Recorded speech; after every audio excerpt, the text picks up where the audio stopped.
No, I was just going to say, you can ask your questions all over again because, by the way, Casey's here. It's Willie P. Palaszczuk. The fourth has held up. The fourth has held up the sign, but I don't know how many minutes he's holding up. I can't quite see it. I don't have my glasses on. So, Jarrett, your questions about Charlotte, go for it. Oh my God, let's just do this again. Okay, what's up, Jarrett? How are you, Ben? How are you, John, as well? I'm doing okay. You all right? I'm good, man. Beautiful weather day we're having in Charlotte. I don't know what it's like down in Atlanta, but it's beautiful here. It's the humidity that makes me suffer every day of my life. We're actually we've had some luck with the humidity this week. I don't know what it is. Blessings upon you. I'm happy for you because we have not. Actually, we were just talking about Charlotte in the lead up to this game, and just the defensive organization's been really impressive from this team. I know Kalina's made some outstanding saves. Jason talked about it earlier. I agree. I think he's the player of the month for this league. What he's done this month has been nothing short of outstanding. What's the next step for this team in terms of getting the attack going? I know the summer window will come. There's opportunity and space to add more guys, but until then, how can this attack take the next step? Jarrett, if you have the answer, I'm sure the technical staff at Charlotte FC is all ears right now. Because quite frankly, that's the question I keep asking myself. And the simple answer I get all the time is, you got to be more creative. And I think that is actually the one thing, watching back that game as I did last night, the chances were there in the first half. Adjiman hits a post. Abada comes close, makes the goalkeeper work a little bit. Bender has one chance that goes awry before the one that he puts home in the second half. Unfortunately, that was after the result had kind of already been determined. But the chances are there, and it just comes down to clinical finishing.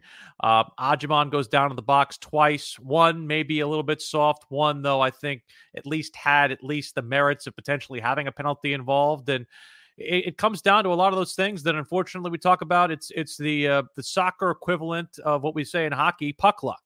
Some things are just not going the way of Charlotte right now. They got those bounces earlier in the season, even, without the benefit of Enzo Capetti doing a whole lot. Capetti, while he made some runs, his goal output was only, one goal. So from that aspect, it was, something to be said. They were winning despite not getting a lot of productivity from the DP level. Even Abada only has one goal to his name. And I heard you guys talking about that before I came on. It's unfortunate that he went down hurt right after he got here. So they've been able to do a lot despite not having production from top end and top sold talent.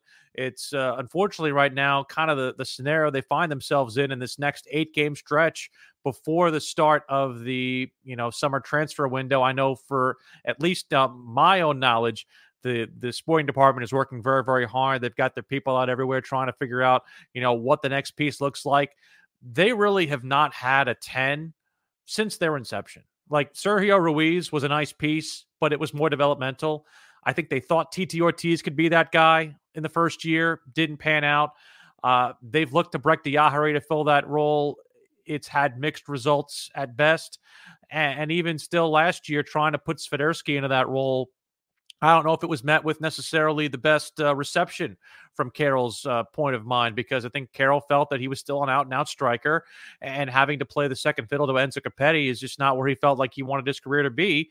And I think, honestly, maybe led to part of the reason why he departed. I don't think he really ever said that expressly, but I'm just supposing here at this point. But from that aspect right now, you're dealing with a league that really values and rewards teams that have a talisman. Almada, Mukhtar, Carlos Heel, Evander. These are the players, Lucio Acosta. These are the players that this league, and again, it's not unique to MLS, but in this league specifically, with the way the roster rules are, having the 3 DP spots, if you don't have a central attacking midfielder occupying one of those spots in a high danger capacity, you are going to have problems scoring goals in this league. And that's where Charlotte FC is right now.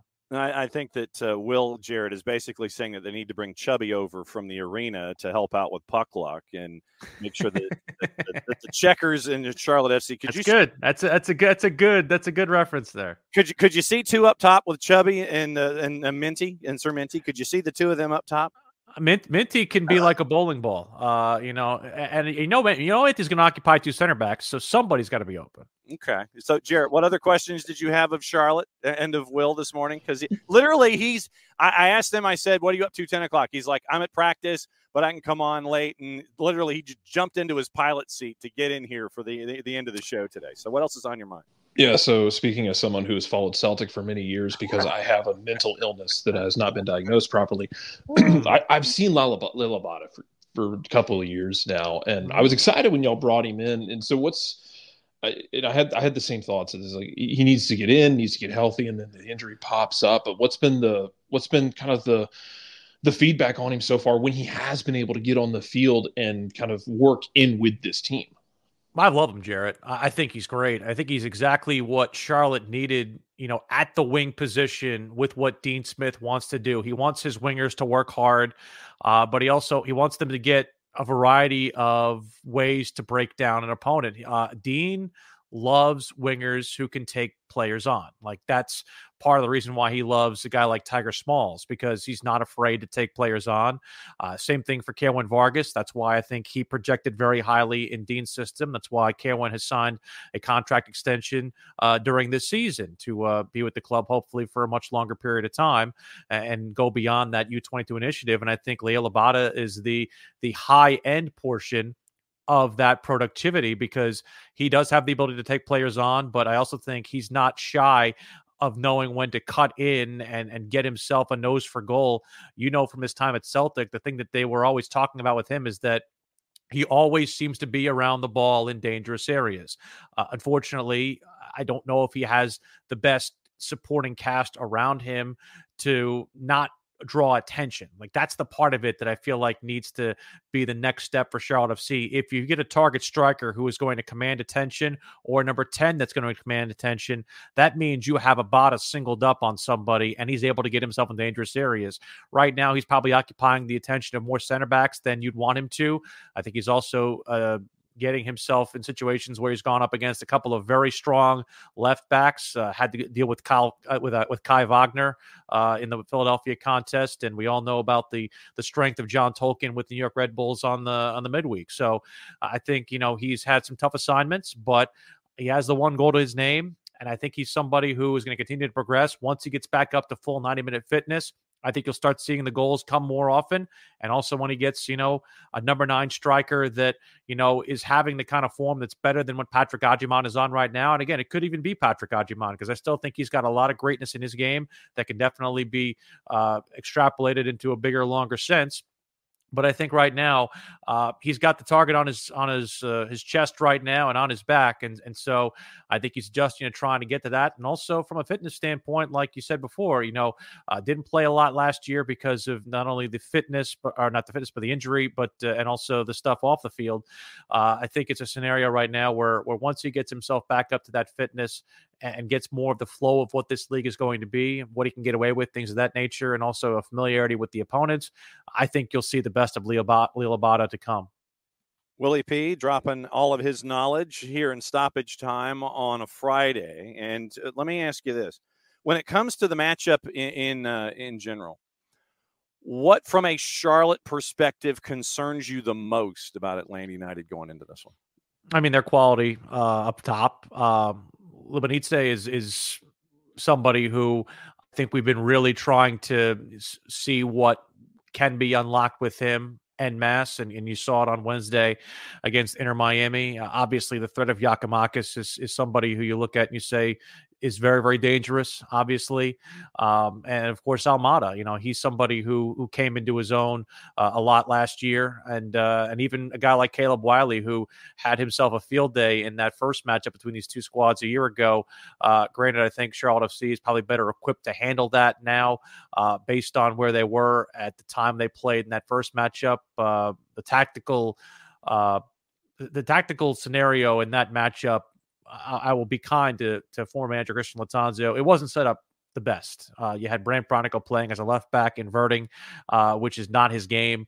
And you had a significant level of injuries that were happening earlier in the year last year. Charlotte FC is a lot more healthy right now. They're even getting a couple guys even further back. So I think they are very much more equipped they're similarly equipped like they were in the May matchup last year to handle what Atlanta can bring from an offensive standpoint. But that's honestly where my concern is making sure you can do your best to contain what Almada can do on the ball. You guys showed some real great quality against a very tough to break down Inter Miami side, and that's something I feel like, they're coming into what I feel like is their moment. I feel like if you would have asked me this question on Tuesday, I would have felt pretty good about things, but Wednesday definitely, not only from the way that we performed, but also the way that Atlanta performed, reassured me that this is going to be a battle on Sunday. Jarrett, go for it. We saw Ben Bender. You mentioned him. He got his goal against New York, and he's coming back from injury. It seems like ever since he's gotten there, he's played he's answered the bell every time. Mm-hmm. No matter where they've put him out there, he's busted his tail. Brent Bronico kind of in that same boat of guys that are not the first names you think of. Whether it's them or someone else, who is someone on that roster that might feature Sunday afternoon that Atlanta fans might not know that they're going to want to keep an eye on, who could make a difference for this Charlotte team? I think the guy is Jabril Diani, honestly. He's somebody who has kind of played the kind of between the 6 and 8 in the double pivot with Westwood, and he's gone forward a lot. He had a penalty spot goal for us earlier in the year. He's somebody who has had a lot of control of the ball for Charlotte FC in the midfield between him and Westwood. Westwood leads in shot-creating actions, but Diani has definitely been on the ball a lot himself. I think he's somebody he's got a big frame, so he's definitely a big target, especially on set pieces. Unfortunately, our set piece service has left a lot to be desired this year, so unfortunately, they have not been able to use him as much as that target, but he's somebody who I feel like is definitely kind of coming into his own. Nikola Petkovic didn't feature on Wednesday, and I'm wondering if the match congestion was part of the reason why, but he's somebody who is a great young developmental player for Charlotte FC, came out on a $3 million transfer to our reserve team a year ago, and only reason he didn't make the first team was because we didn't have a U22 slot to give him because of our DP scenario. Now that the DPs kind of have gone out, we have a young DP on our roster. We were able to use the U22 initiative to bring him up this year, and he's become a real great player to watch. But I think Bender involves a shout as well. And the one thing I always try to kind of meet Ben Bender with a little bit of a, kind of easing people, because he's honestly, if you asked our fan base, I'd say he's the universally most beloved player. They love the fact that he was the number 1 overall draft pick in the first year. I think the fact that he is kind of somebody who, has that grit about him doesn't hurt. I think they love the corner flag celebration, gets people excited as well. Nice looking kid too. So, I mean, that's something that doesn't hurt from that particular perspective. So I think that definitely helps with our female part of the crowd. But he was the player that, honestly, when he was going through rehab with his torn meniscus, was the guy who was most asked about, when's Ben Bender coming back? When's Ben Bender coming back? And, we see Ben Bender at practice. When's he coming back? When's he coming back? And the thing you got to remember with him is that it went 7 months without playing in a competitive match outside of a couple of closed-door matches and 1 match for our reserve team, Crown Legacy. And they have to kind of, ease him along. He got 15 minutes the other night against New York Red Bulls, came out of it okay. Maybe he can feature for a half hour in this contest. But the one thing about him is that, he's got goals in him, which is something that Charlotte FC is in desperate need of, as we talked about earlier, and somebody who's not afraid to take a shot. And you mentioned the fact that, he was in a variety of positions under Christian Latanzio and Miguel Angel Ramirez. Miguel liked him more centrally. Latanzio liked him as more a winger. Dean has mentioned that he sees him more centrally. So he's somebody who can definitely come on and spell a Petkovic or a Diahare, depending on who they use at the 10 on Sunday. But I think Ben is somebody who this club is going to really like, particularly, I think, after the break. I think once the 2-week break happens, I think you might be able to see the management team trusting in him a lot more, or they could surprise me and start him on Sunday. I have no idea, but they've been very intentionally cautious with him, because the last thing they want is him going out there and the knee not feeling right. He also had a little bit of a quad issue as well, kind of, dealing with that while he was rehabbing or after the rehab, and while he was trying to get himself back up to fitness. So once that's in the rearview mirror, and I think they believe it is, you'll expect to see him feature a lot more. Spell Diagere. Dejaegere.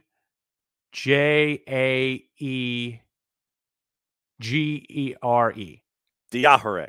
Diagere. Not a lot of Scrabble points in that, man. There's a lot of balls there. I'll tell you right now, Palaszczuk is 36. So nice. That's strong. with no word score help in that either. I mean, 2 Z's get you 20. That gets you out of the blocks in a hurry, man. Exactly. Well, you have to find because I think there's only one Z in the tile pile, so you have to find the blank space to give you the wild there. There you go. Broadcast plans for you and Jess. We'll be on the air at 4:00 Saturday. Kick time, as you know, because of it being on Fox, shifts to 4:55. So we'll be on a little longer than we're used to, but we got some cool features. Had a chance to sit down with Charlotte FC's business manager, Natalie Jarrett, talking about the great traveling support that we're going to have down there. I think the last number they gave us was 1,600, so close to 2,000 Charlotte FC fans making their way down wearing blue down I-85 to see the game on Sunday. I know we had a lot of traveling support there a year ago. A lot of them came on buses free of charge, courtesy of Ally, our front of shirt sponsor. So that's really, really cool. And I had a chance to also talk to Ashley Westwood about the result Wednesday and what they want to try to fix coming into Sunday. Yep, no doubt about it. And, of course, when you mentioned Ashley Westwood, I think that, we absolutely have to. I know that we've got to. I got to find it here. Hang on just a second. It's the beauty of morning radio, where you're sitting there and you're trying to find something. And if I can go, where is it? Here it is. That's an absolute banger. There you go. So I had to drop that in there. My friend, thank you for coming in late on a Friday and sprinting home from practice to be there at the Palatial Studios and dropping your knowledge on Charlotte. Trust me, I would have liked to join you before your show went off air, or at least not to have to extend your show. But I don't trust the internet on the way home. Nor should you on I-485. I wouldn't have trusted that connection. No doubt. It's always great, my friend. Thanks. You've always got a golden ticket. You can crash whenever you want. Look forward to seeing you guys down there, man. Thank you. All right, be good. That's Take care, man. That's Will Palaszczuk and Willie P style on the Twitters, and it's IE. 36 points on Scrabble. I'm glad that he cleared that up because Diagere's got a bunch of ones with all the vowels in there, but Palaszczuk 36. But you got to get the empty one and you've got to get the Z. So that's 20 out of the blocks. That's good to know.